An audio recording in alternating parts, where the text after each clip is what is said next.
Welcome to Fluent Phonics. Today, we will discover the proper pronunciation of the word syllabus. Syllabus.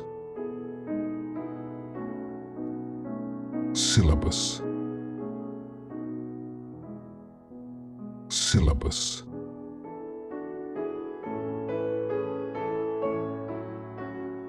Here's an example of how one might use it in a sentence.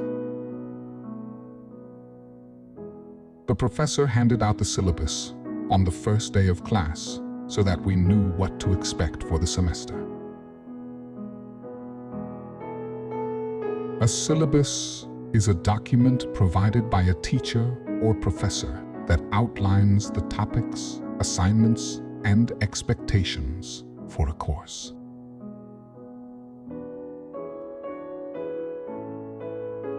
Thank you for your time.